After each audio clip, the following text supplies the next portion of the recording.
Հերթական այսպես թիրախը իշխանությունների Գագիկ Ծառուկյանն է եւ այդ մասին Փաշինյանն ինքը չի թաքցնում, վեբազրույցներից մեկում նշել է, որ նույնիսկ հրահանգը ամբողջությամբ չի կատարվել, թե չի կատարվել, ինչ-որ այսպիսի արտահայտություն։ Ի վերջո ինչ է ուզում Ծառուկյանը։ Միայն Ծառուկյանը չէ։ Տարուկես առաջ Ալիևը հայտարարություն է արել եւ նշել է, որ Հայաստանում իր բնորոշմամբ ռևանշիստական ուժերին պետք է վերջ տրվի։ Եվ նաև Հայաստանի իշխանություններին կոչ արել կամ այդ հարցը լուծել, կամ էլ ինքը կլուծի։ Բացեք Ալիևի հարցազրույցները։ Հայաստանում այն ինչ որ կատարվում է, պետք է նայենք Ադրբեջանում ու Թուրքիայում մի քանի ամիս առաջ դրա մասին ինչ են ասել։ Հիմա ակնհայտ է, որ ռևանշիստական ուժերի մեջ մտնում են բոլոր այն ուժերը, կամ այն գործիչները, ում համար անկախության հռչակագիրը բացարձակ արժեք է, ում համար Հայաստանի անկախությունը ու իշխանությունը բացարձակ արժեք է, ում համար Արցախի հայկականությունը, ինքնորոշման իրավունքի իրացումը դրանք ՄԱԿ-ի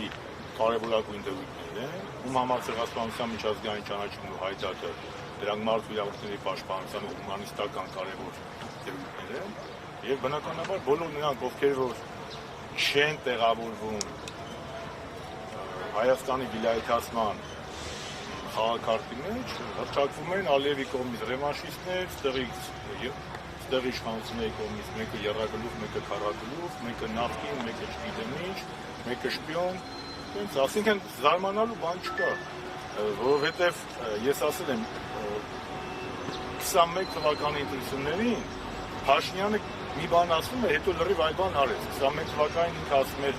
Արցախի անջատում հանուն բռնության, Շուշիի հատուկ դեօկուպացիա եւ այնուհետեւ մի տարի հետո գնաց ճանաչեց Պրագայում Արցախ Ադրբեջանի մասը։ Հիմա ինքը ոչ մի բան չի թաքցնում։ Ինքը ամբողջ դրաճարի ընթացքում ասել է, կզսկելու եմ, սակրաստելու եմ, բռնելու եմ, բոմժ եմ սարքելու ու տեն շարունակ։ Անավանդ այս ամենը իրականացվում է միջազգային արևմտյան կառույցների ոչ թե լուր համաձայնությամբ, այլ բանի, ծափահարությունների ներքո։ Պարոն Շարմազան, թեև ես նշեցի միայն Ծառուկյանի դեպքը, ամեն դեպքում նաև Հանրապետական կուսակցության փոխնախագահարն են Աշոտյանը ձերբակալված, Ավետիք կալանավորված պարոն Շալաբյանը եւ այլն։ Ամեն դեպքում Ծառուկյանի դեպքը նրանով է հետաքրքիր, որ շարունակ ներդրումներից է խոսում իշխանությունը, նաև Սամվել Կարապետյան, ինչու են փակում։ Նորագույն պատմության մեջ ամենամեծ մեծենատն ով է։ Սամվել Կարապետյանի կարելի է Կուբարի համար անել, դա ինչա ներդրումային միջավայրը։ Ամբողջ ԵԱՏՄ-ի հետ Ռուսաստանի հետ հարաբերությունների փչացրեց տնտեսական կոլապսը, ասես մարդիկ մի նպատակ ունեն, ասել են 18 թվականին Բոլտոնն ասել է պատմական գաղափարներից հրաժարվել, այդ պատմական գաղափարներից հրաժարվելը լրիվ նոր գիծ գնալն է դեպի թուրք-նատոական կամ արևմուտք ոնց մենք հասկացեք։ Հիմա գինը է դա, գինը իր աթոռն է, ինքը համոզված է, որ ռուսական ազդեցությունը թույլատնելով ինքը բերում է իշխանություն, բայց իրականում ինքը բերում է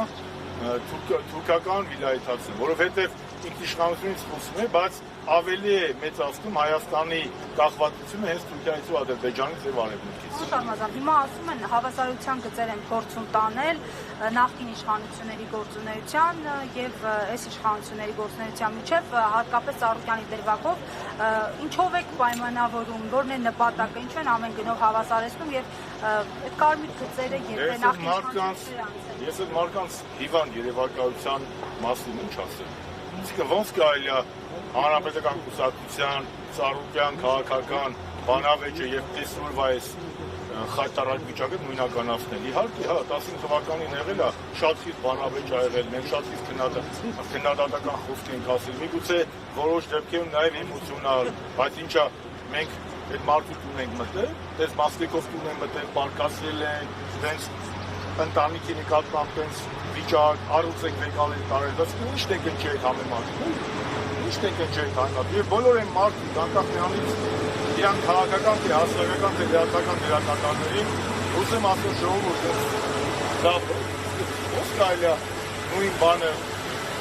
համեմատել։ Ամեն Ծառուկյաններ ժամանակ ունեցել են քաղաքական իրավիճակի քաղաքական ընդդիմախոսներ շատ խիստ, բայց մենք ազգական դաշտում ենք, մենք ընտանիք ենք, մենք դες բան արել ենք, որ մարդը 97 տարեկան մերը վատն է,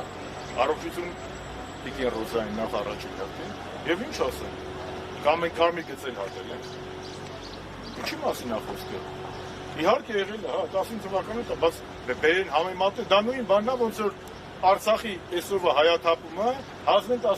համեմատեն 16 թվականի 400 հեկտարի հետ։ Նույն բանն է։